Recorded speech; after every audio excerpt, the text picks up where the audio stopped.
చేసేలాగా ఒక ఇది part and parcel of cinema. అందుకని మేము కోరుకుంది చిన్న ఫంక్షన్ చేద్దాం. నన్ను అడిగారు గెస్ట్గా రమ్మని.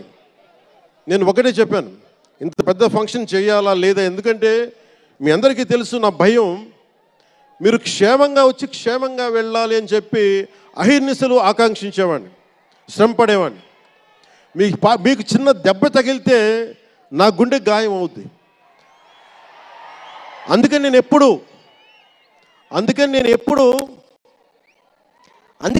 సినిమా ఫంక్షన్ నేను చేసుకోవడానికి ఇబ్బంది. నాకు ఇందాక కూడా వచ్చినప్పుడు చాలా టెన్షన్తో ఉన్నా, ఎవరికైనా దెబ్బలు తగులితే ఏదైనా అయిపోద్దా అని భయం ఉంది. మనస్ఫూర్తిగా మీ అందరికీ చేతులెత్తి నమస్కరిస్తున్నా, మీరు క్షేమంగా ఇంటికి వెళ్ళాలి. ఎందుకంటే మీ తల్లిదండ్రులు, మీరు ఒక సాయంత్రం ఆనందం కోసం వచ్చింది, దీన్ని విషాదం కాకూడదు. అందుకని మనస్ఫూర్తిగా సినిమాని సినిమాగానే చూడండి. కింద పడిపోయి మీద పడిపోయి తొక్కిసలాడుతూ హీరోలను చూడడం కంటే కూడా మీరు దూరం నుంచే ఇబ్బంది పడకుండా మీరు క్షేమంగా ఉండాలి, అందరూ క్షేమంగా ఉండాలి మనస్ఫూర్తిగా కోరుకుంటా ఉన్నాం.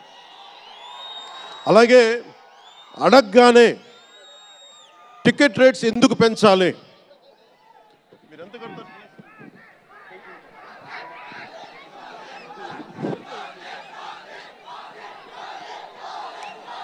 టికెట్ రేట్స్ ఎందుకు పెంచాలి అని చాలామంది అడుగుతూ ఉంటారు.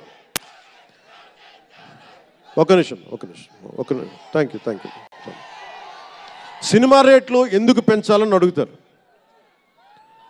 ఈ రోజున సినిమా రేట్లు పెంచాలి అంటే it's a purely demand and supply. నాకు శంకర్ గారి సినిమా నేనే బ్లాక్లో కొనుక్కొని చూశాను చెన్నైలో. అది నా సరదా. అది అంటే నాకు ఇచ్చిన డబ్బులు నేను కొనుక్కొని చూశాను. ఇప్పుడు ఆ బ్లాక్లో వెళ్ళే డబ్బు ఎవరికో వెళ్ళిపోద్ది. అలా